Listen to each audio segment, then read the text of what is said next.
Bonsoir, chers téléspectateurs. Donc, on va revenir à cette escalade entre le Mali et l'Algérie, puisque le Mali a décidé de porter plainte contre l'Algérie auprès de la Cour internationale de justice pour, d'après le Mali, l'Algérie a abattu un drone sur le territoire malien, malgré que l'Algérie a une autre version. Pour l'Algérie, c'est un drone qui a pénétré dans les territoires algériens. Donc on va revenir à cet événement, à cette escalade entre le Mali et l'Algérie. Mais avant tout, peut-être d'abord, je dois le dire que notre invité, Azarab, nous a quittés précipitamment parce qu'il a eu des empêchements familiaux, il y a eu une urgence familiale, donc il a dû nous quitter précipitamment. Inch'Allah, on souhaite, Inch'Allah, c'est pas grave. Et pour donc revenir à notre sujet, j'aimerais bien d'abord écouter la télévision malienne qui a annoncé dans un communiqué cette décision de l'État malien. Et bien sûr, on va finir avec les déclarations de Tebboune que lui, pour lui, on est des amis, on est des frères, il n'y a aucun problème entre le Mali et l'Algérie. On écoute cette vidéo. Le gouvernement de la transition informe l'opinion publique que la République du Mali a déposé ce jeudi 4 septembre 2025 auprès de la Cour internationale de justice une requête introductive d'instance contre la République algérienne démocratique et populaire. Cette saisine est consécutive à la destruction préméditée par le régime algérien d'un aéronef de type drone de reconnaissance. Le gouvernement de la transition rappelle la tenue de son communiqué numéro 73 du 6 avril 2025, ainsi que ces différentes requêtes restées sans suite jusqu'à ces jours, qui ont consisté à demander aux autorités algériennes les éléments probants de la prétendue violation de leur espace aérien par le dit drone. المالي يعني باش نتكلم بصراحه المالي اشقاء وما نتخلاوش عليهم وعكس ما راهم يقولوا مانيبيلي ولا مش مانيبيلي داك شغلهم المالي فوق راسنا وساعدناهم منذ استقلالنا وحنا نساعدوا. Mohamed Mzen Rahmoun, on a entendu une partie de ce communiqué. Je ne sais pas si vous avez vu, si vous avez noté les derniers mots de ce communiqué. Ils n'ont pas encore reçu, parce qu'ils ont demandé des preuves comme quoi le drone était dans le territoire algérien. Ils n'ont pas eu de réponse jusqu'à ce jour. Peut-être c'est ça le problème, c'est Mohamed Mzen. Il n'y a pas de communication, l'Algérie ne donne pas l'importance, elle n'a pas voulu répondre. Ou peut-être ça confirme la version malienne. Maintenant, sur le plan de la forme, déjà, c'est un point pour le Mali. Okay, c'est vrai que certains avancent que le Mali a été poussé par le Maroc, certains, c'est ce qu'ils disent, d'autres parlent aussi d'autres puissances, etc. Mais peu importe, l'acte est là, il y a un dépôt de plainte dans la Cour internationale de justice. Et s'il y a des preuves de l'Algérie comme étant elle n'a pas enfreint le droit international, eh ben on va le savoir. Si maintenant il y a l'Algérie a enfreint le droit international, on va le savoir. Reste à savoir est-ce que réellement, sur le plan aussi, il faut penser au droit international. Est-ce que l'Algérie lui donne une importance? Parce que je tiens à rappeler que si on prend la déclaration des droits de l'homme, l'Algérie, déjà je l'ai montré dans une de vos émissions, et il y a un article que le président lui-même n'a pas respecté.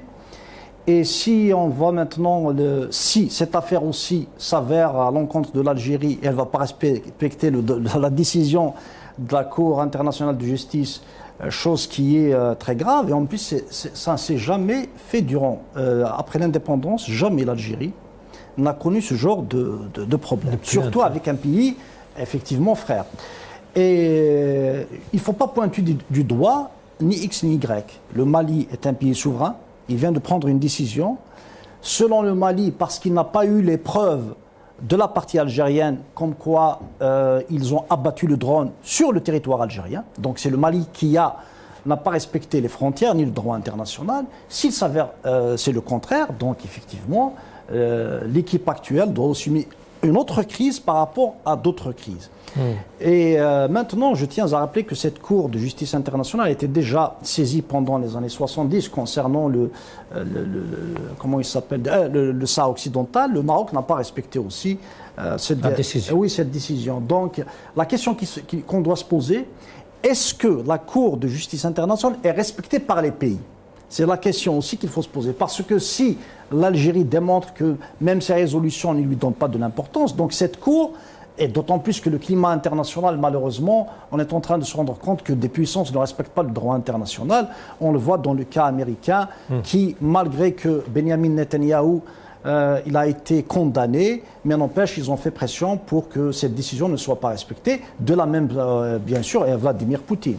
Donc la question aussi qu'il faut se poser, est-ce que nous sommes, et c'est une réalité, nous sommes en train d'assister à un génocide et tous nos cœurs sont tournés vers... avec nos frères. Oui, ce qui se passe en Palestine, bien sûr.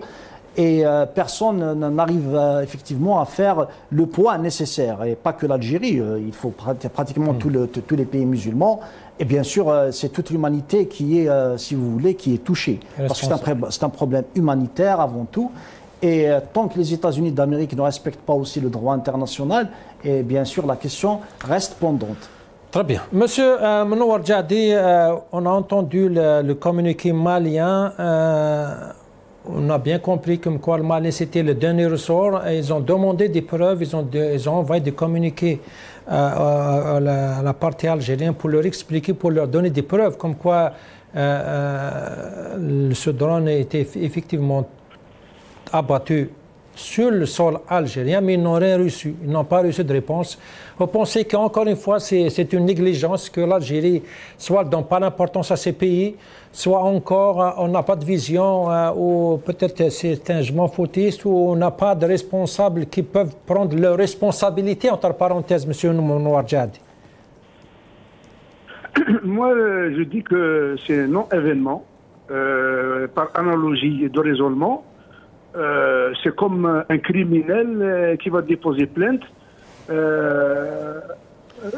à la justice. Monsieur Menouar Djadi, je m'excuse, monsieur Menouar, je m'excuse. Hein. Mais comment accuser le Mali d'être criminel quand dans leur communiqué, ils ne demandent pas plus que donnez-nous des preuves. Pourquoi nous, on ne leur donne pas des preuves comme ça, on règle l'affaire et voilà, il n'y a aucun problème. On a fait ça parce qu'on a eu on a le droit, parce que vous êtes entré chez nous, sur notre territoire, et l'affaire est classée. Pourquoi on arrive à un point où il y a eu cette escalade? L'Algérie a toutes les preuves que ce drone a dépassé la frontière algérienne et l'armée algérienne a le droit d'abattre n'importe quel objet qui dépasse les limites de notre territoire.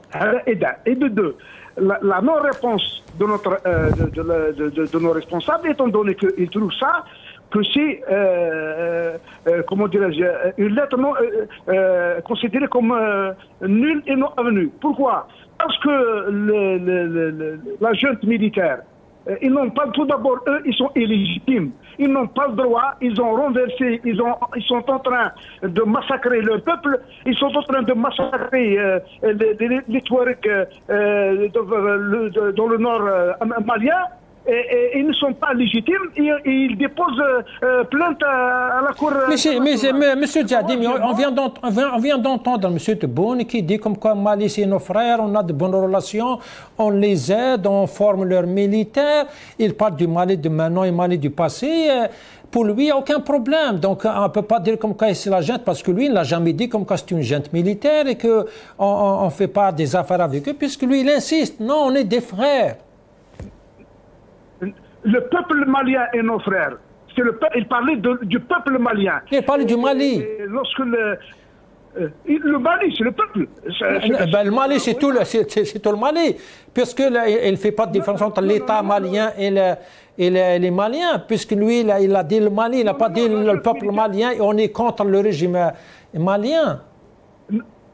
Non, la junte militaire est une chose et le peuple malien frère, nos voisins, Ça, c'est une autre paire de manches. Moi, je dis que pourquoi le traité de 2015 a été il y a des, comment se fait-il hier aussi pour Guaïda, pour le Mali, hier, qui est-ce qui a signé le traité de paix, hein?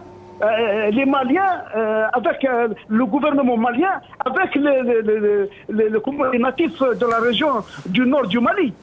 Hein? Et pour ça, M. Tebboune a répondu, le président de la République, il a répondu, il a dit comme ça, c'est leur affaire. S'il ne veut pas respecter les accords, du jour au lendemain, ils sont devenus des terroristes. C'est pas logique aussi.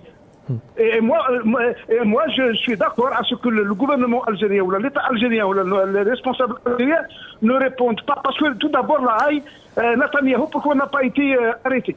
Il a fait un génocide à Gaza. Non, mais la Cour elle a fait son travail. La Cour elle a condamné, elle a lancé un mandat d'arrêt international. Maintenant, c'est aux autres pays de l'appliquer. La Cour elle a fait son devoir. Le peuple irakien, le peuple libyen, Kadhafi a été massacré par qui? Ce n'est pas par les Français. Les Irakiens n'ont pas été massacrés par les Américains.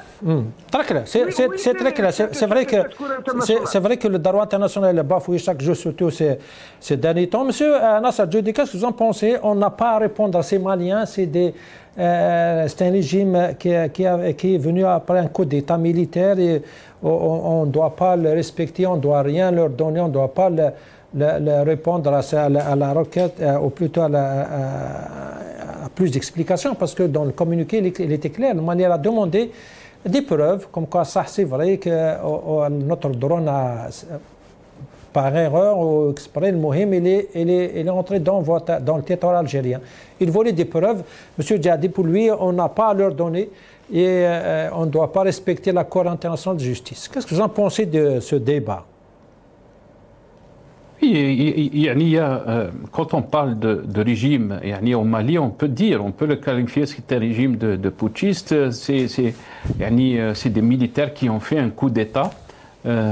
Certes que la situation, elle est là et que l'Algérie doit gérer tout ça. Gérer, ça veut dire faire de la communication, être du bon côté donc, concernant donc, le respect de la loi internationale, ne pas s'exposer. C'est l'intérêt, bien sûr, c'est l'intérêt de défendre la sécurité algérienne. Si ce drone est avéré et rentré dans à pénétrer les territoires algériens, l'Algérie a le droit, bien sûr, d'agir comme elle l'a fait. Maintenant, on ne sait pas. On ne sait pas du côté du ministère de la Défense algérien. On dit qu'on a les preuves, bien sûr, que ce drone donc, a pénétré les frontières algériennes. Ça aurait été préférable, et du côté, bien sûr, pour essayer si on peut dire, de mener aussi une campagne de communication, pas seulement une campagne, mais aussi notre diplomatie.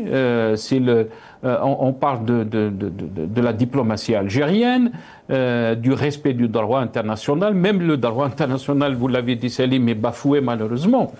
Mais c'est aussi l'image de notre pays qu'on doit défendre. Dans ce sens, c'est de montrer ces images et de répondre aux institutions internationales, de dire que l'Algérie n'était pas du mauvais côté. Et que malheureusement, le Mali, quand il a saisi la Cour internationale de justice, la date a été bien choisie. Et ce n'est pas insignifiant, si on peut le dire. Ça veut dire c'était prémédité, puisque cette demande donc, ou cette plainte a été faite le 4 septembre, ce qui correspond donc à l'ouverture de cette foire, de cette 4e édition, la foire commerciale donc intra-africaine qui se tient à Alger.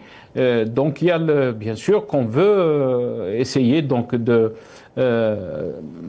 si on peut dire de gêner l'organisation et d'essayer de ternir un peu cette foire. Cette foire, exactement. Mais Nasser, si on revient à ce communiqué, pourquoi vous pensez que l'Algérie ne s'est pas fatigué pour essayer d'expliquer, d'envoyer les preuves, les mettre publiquement, ou peut-être les envoyer même à la partie malienne pour essayer au moins de calmer les enjeux sur place.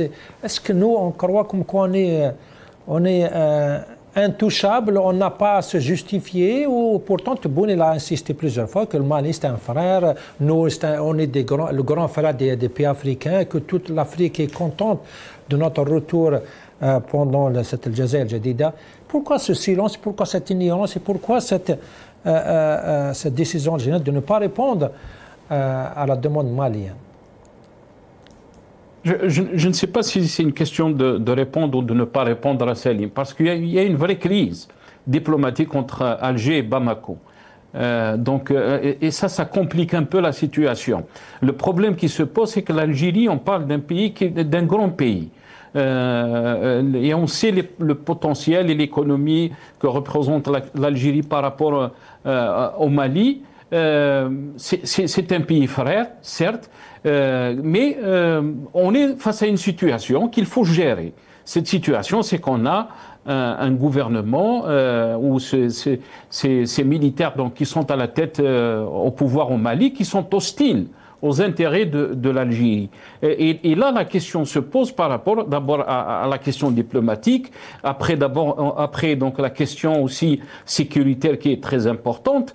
Pourquoi? Parce qu'il y a une population qui est aussi algérienne, on parle de l'Azawad, qui ont des liens avec des familles algériennes, ils sont au nord du Mali, et là on revient bien sûr à la stratégie de notre diplomatie, à notre vision de la diplomatie algérienne, qui est donc une région qui a connu des instabilités, et l'Algérie malheureusement était absente, elle n'a pas fait le nécessaire pour qu'elle soit présente, pour défendre nos intérêts, les intérêts de l'Algérie, que ce soit au Sahel, puisqu'on a malheureusement facilité la venue de Wagner, qui défendent l'agenda des Russes, et on a oublié de défendre nos propres intérêts dans cette question. On l'a fait malheureusement dans la question de la Libye aussi. On était absent, on voit tous les acteurs qui sont présents en Libye maintenant. On parle de la Turquie, des Émirats arabes unis, on parle de la Russie, on parle de l'Égypte. Il est où le rôle de l'Algérie? C'est ces questions qui sont fondamentales à poser. Quand on parle de l'Algérie, de la grandeur de l'Algérie, si on ne met pas en évidence toutes ces questions pour défendre les intérêts de l'Algérie, donc on passe à côté de la plaque. On passe donc, on est à côté donc d'un monde qui est en train de changer à une vitesse extraordinaire. Pas seulement cette vitesse qui est extraordinaire, mais aussi la sévérité de ce changement qui est brutal, qui est brusque. Et il faut s'adapter. Est-ce que nous avons la capacité de s'adapter et de voir loin? C'est toute cette question qu'il faut poser à Salim. Très bien. Avant de passer au troisième sujet, Mohamed Amzian Rahmoun, qu'est-ce que vous en pensez? Nasser a parlé de cette région, c'est un espace stratégique, l'espace malien, nigérien. C'est des régions, normalement, ils étaient sous l'influence de l'Algérie, comme en tant un grand pays. Normalement, malheureusement, on était surpris par le coup d'État, le push militaire. On est surpris par ce changement rapide dont Nasser Joudi vient de parler.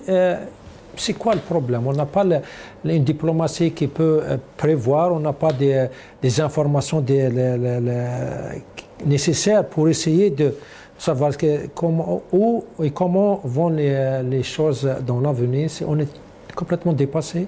Le principe de la diplomatie, déjà, c'est de ne pas aller vers les conflits, n'est-ce pas? C'est d'éviter les conflits, premièrement. Dans le cas du régime algérien qui est illégitime, au même titre que les putschistes maliens. Il est issu d'un fiasco électoral. En même temps, il est non seulement illégitime, il est illégal, parce que normalement, ce vote devait être annulé, premièrement. Donc il s'agit, si vous voulez, c'est vrai, ce n'est pas la même physionomie, ce n'est pas les mêmes pays, mais les deux régimes sont illégitimes, premièrement. Ça, c'est juste pour une remarque.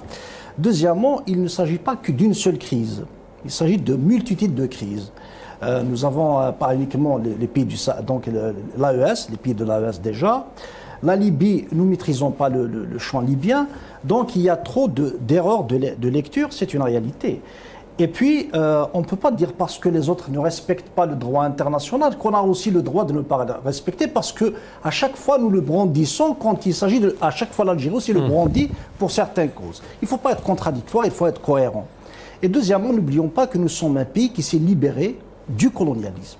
Donc s'il y a un pays qui doit défendre la liberté, la justice, la fraternité entre les pays, ça doit être l'Algérie. Dans toutes les questions internationales, si vous voulez, le legs de la guerre de libération doit refléter nos actions. On a condamné, au même titre qu'on condamne Benyamin Netanyahou, on doit condamner Poutine. Au même titre qu'on défend le droit international, on doit le défendre partout. Donc l'incohérence de l'Algérie, bien sûr, j'ai fait la critique aussi pour nombre de pays africains qui n'arrivent pas aussi à se sortir de la culture du colonisé. Pour parvenir à avoir une force, on doit se libérer, on doit respecter le potentiel humain. Excusez-moi, je vais dire une petite phrase. Le mot de Djihad, il a dit comme quoi l'Algérie n'a pas à répondre à ces putschistes. C'est quoi le commande? Écoutez, parce que ceci, même les putschistes vont dire on ne va pas respecter les légitimités, on ne va pas jouer. Il s'agit de deux pays. Qu'on le veuille ou pas, il y a un président, il y a un gouvernement. Si les pays, maintenant, à l'ONU disent que les putschistes, on ne les considère pas, ça c'est une autre affaire. Mais à ce jour, je pense que ces putschistes ont des relations avec la Russie, ont des relations avec d'autres pays, pas uniquement les pays africains. Ils ne sont pas, personne n'a dit d'eux qu'on ne veut pas discuter avec eux. Juste une petite phrase que je vais, avant de terminer. Ce n'est pas la mesure d'un pays qui fait la force. La Hollande, elle a été citée, c'est un petit pays, mais le PIB dépasse largement l'Algérie parce que le potentiel humain est valorisé. On ne peut pas juger les pays selon leur petitesse, mais selon ce qu'ils représentent. La Suisse est un petit pays aussi. L'Émirat, etc. Donc ces mesures-là, parce qu'on est en train, les Algériens, nous avons le défaut de dire, de voir, on regarde les pays africains d'en haut. Le jour où tout simplement on va considérer l'Afrique, les Africains comme nos frères, c'est déjà un pas important vers une diplomatie effective. Ok, merci. On va passer donc au troisième sujet. Un an depuis que M. Abdelmadjid Tebboune est devenu et a eu son deuxième mandat en tant que président de la République.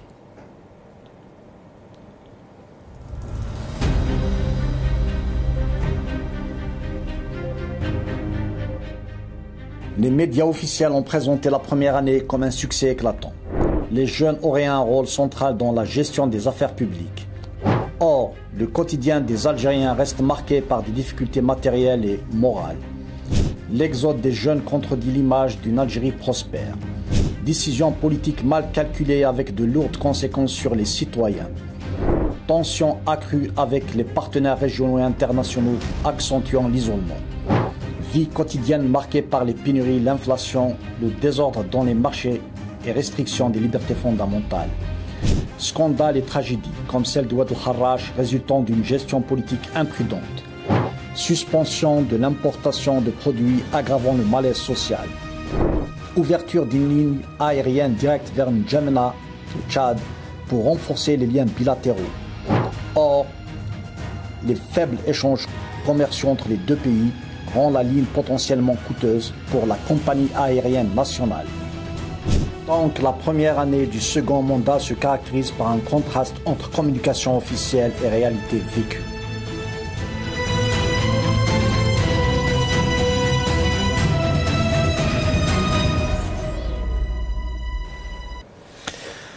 Donc, une année depuis le deuxième mandat a commencé le 7 septembre, les élections du 7 septembre 2024 qui a coulé beaucoup d'encre. Monsieur Nouar Djadi, je vais commencer avec vous, mais j'aimerais bien avoir votre avis sur cette fameuse commission d'enquête que Tebboune nous a annoncé juste après les élections, juste après les résultats des élections, parce on va en parler peut-être sur les Injazat, ce qu'il a fait, ce qu'il n'a pas fait. On aura d'autres occasions, Inch'Allah, dans les jours à venir. Mais j'aimerais d'abord avoir votre avis sur cette commission d'enquête. Tout le monde l'attend, parce que c'était quand même flagrant, les chiffres donnés par la commission de Chorfi et la Cour constitutionnelle, c'était une différence énorme. Il y a beaucoup... on a parlé, même les médias étrangers, qui a poussé à dire comme quoi peut-être il y a eu de la fraude pendant ces élections. Et Tebboune, pour calmer tout le monde, il a dit voilà, il a installé une commission d'enquête pour essayer de comprendre ce qui s'est passé. Une année après, on attend toujours le résultat. Qu'est-ce que vous en pensez, Djihadi? On doit attendre encore peut-être quelques années pour avoir le résultat ou... Non, moi je suis logique, puisque à l'époque, le président Abdelmajid Tebboune n'a pas donné une date précise. Non, il n'a pas donné une date précise, c'est vrai. Il a dit comme quoi il a installé une commission. Donc une année, ce n'était pas suffisant, vous pensez? Non, il n'a pas donné de date. Et دائما بديت نعرفه من 2019. Je l'ai connu lorsque j'étais membre de 7 سنين وانا membre de la commission des finances. Il était ministre de l'Habitat, c'est un homme de parole. Et à chaque fois, même en tant que président de la République, depuis 2019, toute chose qu'il a évoquée, il la concrétise. Qu'il soit la preuve مثلا sur l'allocation touristique.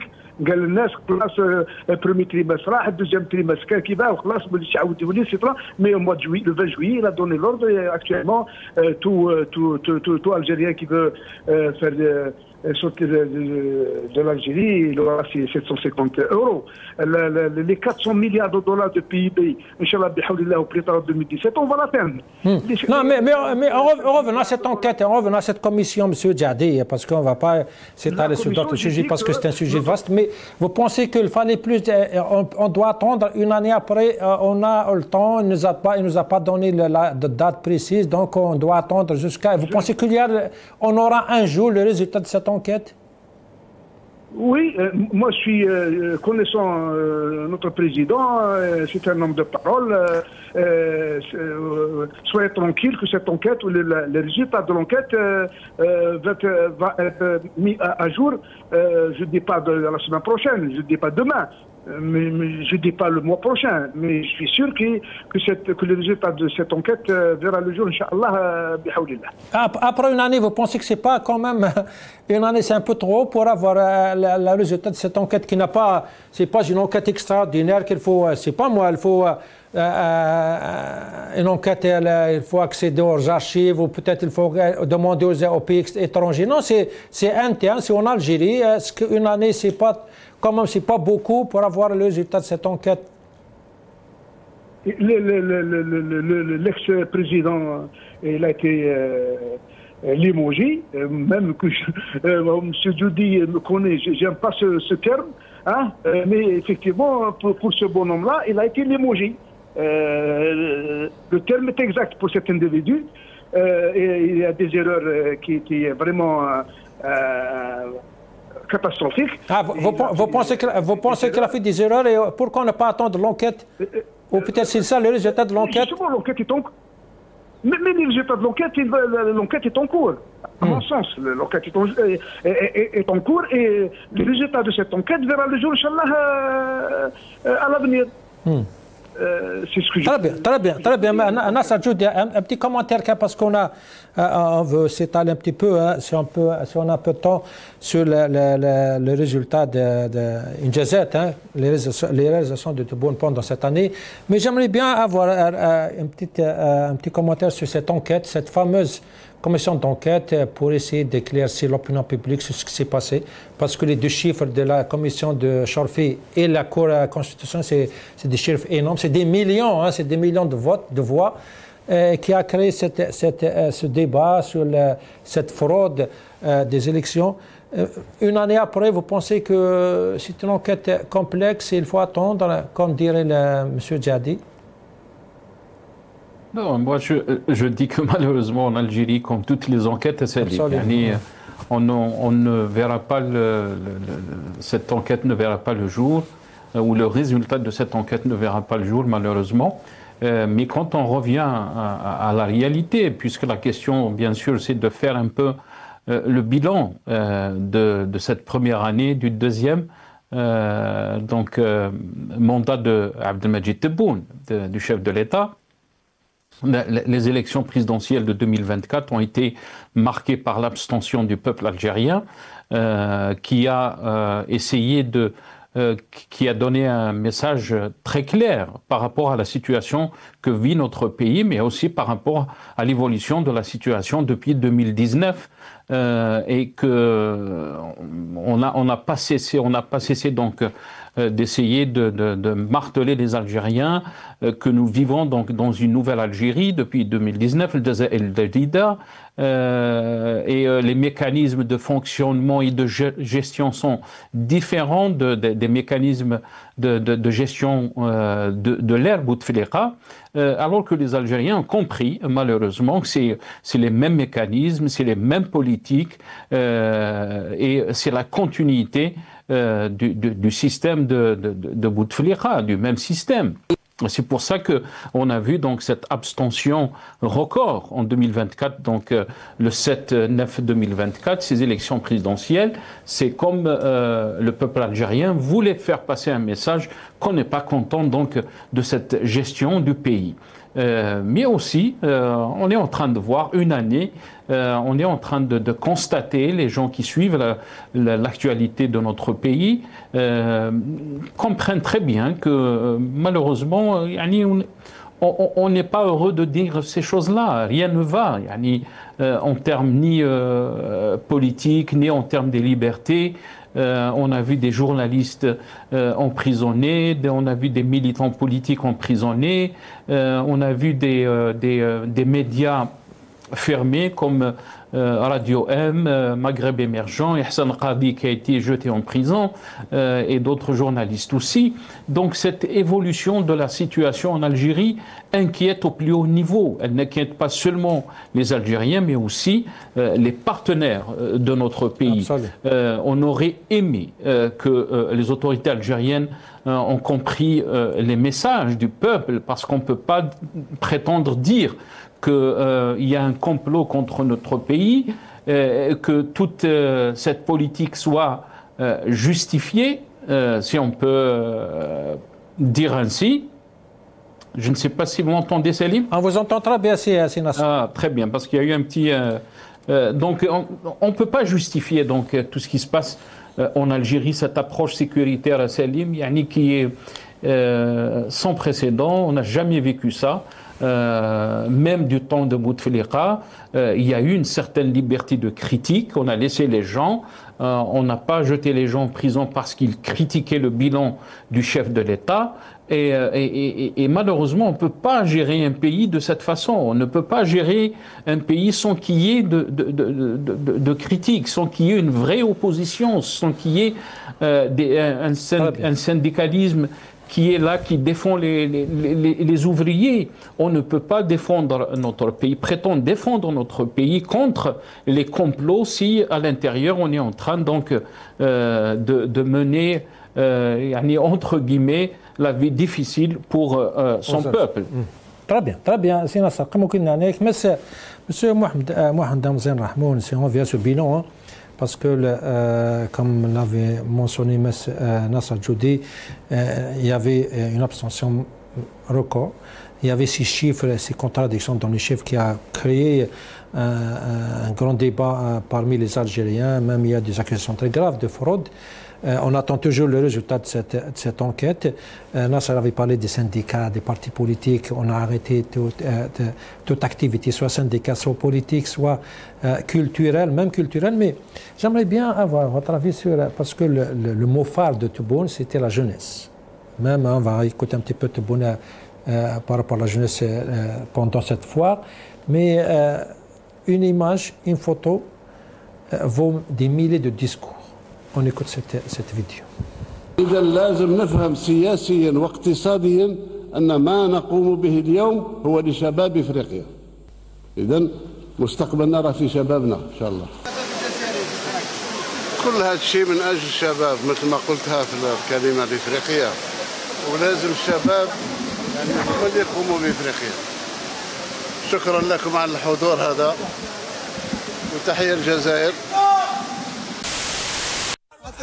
عمي تبون هاك بقالها يا ربي 3 شهور وتموت. المساك الحراقة يقدرون يضروا عيغ الدوم ودلبزو الشلي رونديفو بعد اللي رونديفو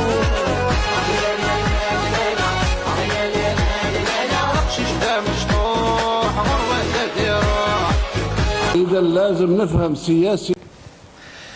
On a une image de milliers de discours, quand on voit ces jeunes qui ont, c'était même pas 16 ans, 15 ans, 16 ans, 14 ans, ils ont réussi à traverser la Méditerranée pour arriver en Espagne. C'est un événement qui a fait le buzz chez nous en Algérie. Quand on voit ces jeunes qui brandissent la carte d'identité algérienne et disent à tout le monde, voilà ta carte d'identité, la déchirée publiquement, juste après avoir été sur le territoire espagnol. C'est ça le message, malgré que officiellement la jeunesse, c'est le but de tout le monde, c'est améliorer la situation de la jeunesse, mais la réalité c'est autre. Moi je dis si le régime est sûr de lui, il n'a qu'à ouvrir le champ du débat et laisser les Algériens parler pour voir ce que pensent les Algériens de ce pouvoir, tout simplement. Ça c'est pour résumer, parce que la réalité toujours ne reflète pas les discours et c'est malheureux de voir. Aujourd'hui j'ai lu un article, il y a 7 jeunes, je pense mineurs même, qui sont partis à Haraga. Donc et pendant l'Aïd, c'était aussi des centaines et des centaines qui ont quitté l'Algérie. Donc on se pose, est-ce que le régime algérien tient réellement en considération sa jeunesse? Et si vous allez prendre les statistiques maintenant du vieillissement, si vous voulez, ou de la jeunesse, à un moment donné, les Algériens avaient une population qui était très jeune, aux alentours de 25 ans. Il y avait beaucoup d'Algériens. Maintenant, si vous allez maintenant prendre les nouvelles statistiques, vous allez voir qu'elles tendent vers 27, la trentaine d'années. Donc, il y a aussi ce n'est plus la même jeunesse. Et vous allez remarquer que beaucoup de couples en Algérie vont vous dire qu'on préférerait avoir nos enfants à l'étranger qu'en Algérie. Il y a cette tendance aussi de l'immigration des couples qui veulent que leurs enfants naissent à l'étranger qu'en Algérie. Il y a tout un changement dans la mentalité des gens. Et le fait qu'il a complètement, vous avez remarqué, il a fait un geste qui, vous savez, prendre sa carte d'identité, essayer complètement de la déchirer, ça révèle, si vous voulez, le malaise qu'a ce jeune, et j'imagine pas que lui. C'est des milliers de jeunes Algériens qui, pour eux, la seule issue à leur malaise, c'est de quitter l'Algérie. Ceci est un indicateur réel. C'est pour ça que je dis, tant que par exemple l'indice de pauvreté multidimensionnelle que j'ai cité, que j'ai critiqué, et qui, même si appliqué en Algérie, va donner un chiffre très bas, tant qu'il ne tient pas en considération le bonheur de l'être humain, tous ces chiffres ne sont pas réalistes. C'est surtout puisqu'on parle de l'image de l'Algérie, parce qu'on a entendu le communiqué de la NIRA, l'autorité pour régulariser les médias, et les syndicats des journalistes qui demandent non, il faut faire tout pour donner une bonne image de l'Algérie. C'est ça l'image qui peut détériorer, c'est ça les vidéos qui peuvent détériorer l'image de l'Algérie. C'est ça qu'on doit régler pour avoir une bonne image à l'étranger. Je vais juste renchérir par rapport à ce que vous venez de dire. Premièrement, je tiens à rendre hommage au père de Nasser Zefsefi, dont le fils est très connu, donc le militant rifin, qui est syndicaliste. Il est l'animateur du Hirak au Rif. Pour parler, tous les rapports, le dernier rapport, c'était le département d'État américain, n'est-ce pas? Les observateurs onusiens, les organisations internationales, tous ont indexé l'Algérie sur les libertés et les droits de l'homme. Donc le régime algérien ne peut pas dire le contraire. Personne ne peut dire le contraire. Celui qui va dire le contraire est un grand menteur. Ça, c'est clair et net et précis. Mais j'aimerais rebondir sur un fait. Vous avez posé tout à l'heure une question qui était sur le scrutin de 2024, septembre 2024, le 7 septembre 2024, une année après. Le problème, comment il se pose? Si l'élection est une arnaque, il y a eu fraude, et en plus une fraude importante, normalement l'élection devait être annulée, tout simplement. C'est tout. Pour ce qui est de l'enquête, puisqu'il y a 2 chiffres qui sont avancés, il faut localiser les responsabilités rapidement. Et dans le contexte algérien, rappelons qu'il y a eu des généraux condamnés, après innocentés.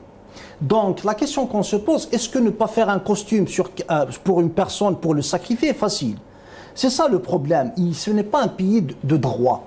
Donc même s'il y a des enquêtes, parce qu'une enquête qui dure plus d'une année pour un problème qui est important mais qui est facile à résoudre, elle pose le problème de la crédibilité même de cette commission dans un contexte algérien. Rappelons que la commission qui a en 2001 dédié pour les événements de la Harouche a donné des résultats, mais jamais à ce jour appliqué. Donc, mais on ne connaît même pas les membres de cette commission, de toute façon. Hein. Ils ont dit que c'est pas qui a commencé, qui a fait... C'est de la poudre aux yeux. Les gens sont en train, c'est comme si on ne connaît pas l'Algérie, on la connaît. On a vécu là-bas, on connaît assez notre pays. On sait qu'il y a des enquêtes qui peuvent être mal foutues. Ce n'est même pas des enquêtes politiques. Des fois, même des enquêtes parler avec la population. Des fois, quand ils partent en justice, ils ont peur à cause des interventions. Alors là, des enquêtes d'ordre politique.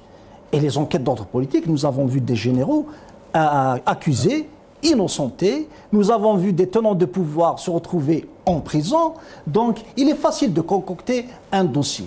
Et pour dire qu'on doit croire, combien de discours que Abdelmadjid Tebboune, avec tout le respect que je lui dois, il y a même dans ces discours beaucoup d'incohérences et de fausseté. Rappelons un simple petit exemple qui témoigne, si vous voulez, de la mentalité de la personne qui peut avancer un chiffre sans tenir en considération que c'est un mensonge. C'est l'investissement du Malaisien de 20 milliards de dollars. Donc, c'est pour vous dire qu'il faudrait un tout petit peu essayer de ne pas prendre les Algériens pour stupides, de les prendre au sérieux, de prendre tous les Algériens au sérieux, jeunesse ou pas sa jeunesse, et de voir la réalité telle qu'elle est. Très bien.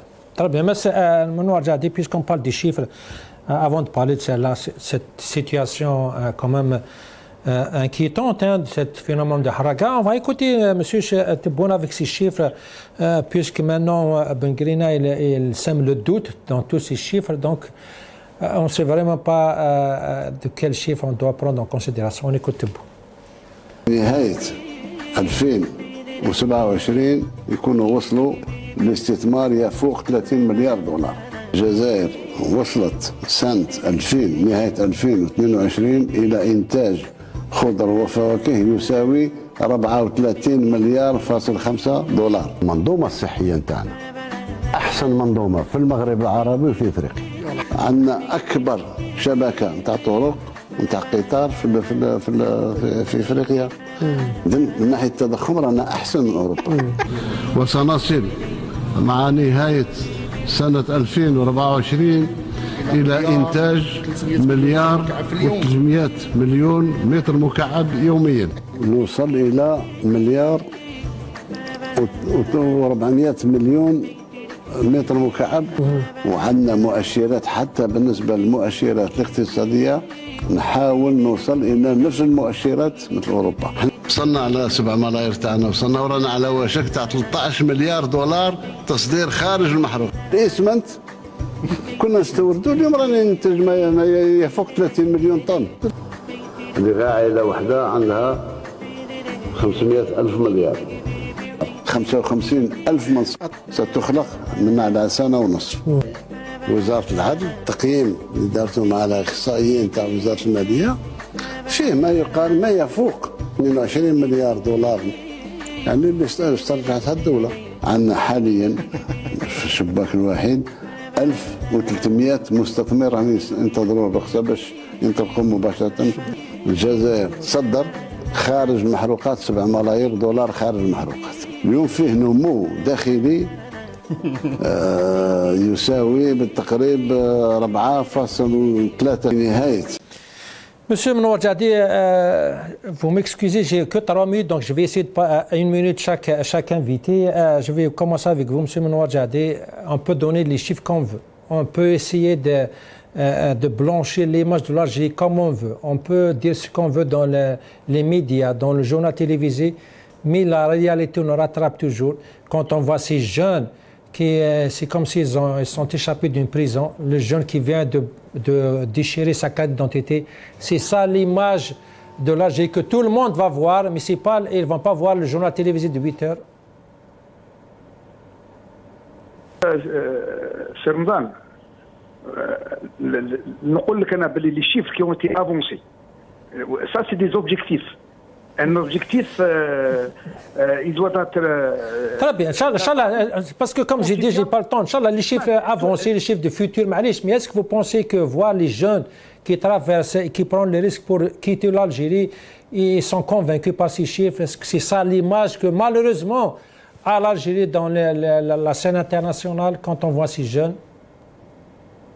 ويطلق على سي رمضان ولا سي سليمان لازم انت تقولني واش في راسك انت ولا طالب باش Non, non, vous m'expliquez, vous donnez votre avis sur ce sujet. شوف tu m'as posé une question, laissez-moi répondre. لازم نريبوندي لك انا على حسب واش كاين في دماغك. Très bien, très bien, très bien. Allez-y, monsieur Menouar. سبحان الله العظيم un peu de respect. Je vous respecte beaucoup, monsieur Menouar. Allez-y. Tous les chiffres qui ont été donnés par M. le Président de la République Abdelmajid Tebboune seront atteints et seront, Inch'Allah, vérifiables. Très bien. Qu'ils soient sur le plan, soit sur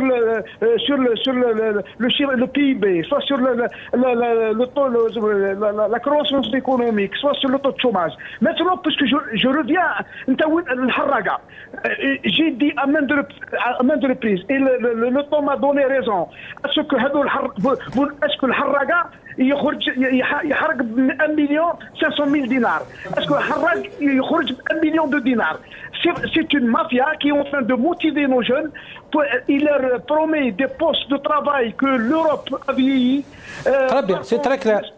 Au Portugal, à l'Italie, en France et ailleurs, surtout en Allemagne, c'est une main-d'œuvre ou des postes de travail archaïques, universels de l'époque où les Européens. Très bien, Menouar. إن شاء الله خليتك الوقت الكافي يا سي منوار خاطر قلت لك دقيقة parce qu'on doit arrêter l'émission. Donc merci beaucoup, monsieur Menouar Joudi. Monsieur Nasser Joudi, un mot sur ce phénomène de Harraga. On a vu les images terribles de ces jeunes, ce ces Algériens qui déchirent sa carte d'identité. Malheureusement, c'est ça l'Algérie qui est visible à l'extérieur, malgré ce qu'on écoute ou ce qu'on entend, ce qu'on voit dans le journal de 8 heures. Oui, malheureusement, Selim, le phénomène acquis, c'est un phénomène qui nous démontre que la situation va très très mal. On peut trouver des arguments, dire que ces jeunes-là, puisqu'ils ont 100 millions, comme le dit Sibno Warjadi, 150 millions pour prendre le risque de perdre leur vie. Donc, ils font partie d'un réseau de mafia. Mais le problème qui se pose, c'est qu'essayer de comprendre pourquoi. On ne parle pas seulement de jeunes, on parle aussi de médecins algériens, d'ingénieurs algériens, qui partent juste après donc, leurs études et ça devient très, très inquiétant. On parle même on a vu des vieux, des vieilles, des bébés. Hein, absolument. Des familles, on a vu des images terribles. Même pendant les années 90 où notre pays a vécu un drame, un drame terrible. Pendant 10 années, on n'a pas vu ces images. Et au début de l'Hirak, Selim, si vous vous rappelez, en 2019, le phénomène de l'Harraga s'est complètement arrêté. C'est arrêté. Pourquoi? Parce qu'on sentait que le peuple a repris l'espoir de vivre. Très bien. Très bien. Mohamed Mzan Rahmoun, un dernier mot sur ce phénomène, cette image malheureuse qu'on présente à l'étranger avec ces jeunes, celui qui déchire la carte d'identité, quand même, c'est malheureux. S'il y a un phénomène de mafia, il est de part et d'autre de la Méditerranée. Il y a une mafia en Algérie, il y a une mafia dans les CPI. Et s'il y a des preuves qu'il y a une mafia organisée, les autorités algériennes doivent travailler avec les autorités des autres pays afin justement de lutter contre ce phénomène. C'est tout. Or, on voit que le fait qu'il y a fermeture, ils laissent les gens partir, ils ne font rien pour retarder, donc il y a une complicité. Ça, c'est pour. Et c'est malheureux parce qu'il y a aussi la fuite des cerveaux, des familles. Tous ces pères de famille qui partent avec leur famille sont irresponsables. Quand les gens donnent beaucoup d'argent, qu'ils économisent pour partir, ils sont irresponsables. Je pense que les gens doivent être patriotes. Ils ne doivent pas accepter que nos jeunes et les familles des Algériens partent comme ça dans des barques de fortune. C'est la moindre des considérations pour la vie humaine. Parce que quand les gens pleurent sur Gaza, ils ne pleurent pas sur leur pays et les détenus d'opinion et toutes les injustices, c'est la plus grande hypocrisie. Très bien. Représentant de réponse internationale ici à Londres, merci beaucoup. Merci. Monsieur Menouar Joudi, ex-député FLN, président de la commission des transports à partir d'Alger. Merci beaucoup, monsieur Joudi. Si Nasser Joudi, notre ami journaliste, bien sûr, merci beaucoup. Et encore une fois, je dois dire que monsieur Azarab nous a quittés prématurément parce que pour une urgence familiale, Inch'Allah, encore une fois, je vous remercie beaucoup d'être resté jusqu'à 7 heures. Inch'Allah, je vous donne rendez-vous demain Prenez soin de vous. Salam alaikum wa rahmatullah.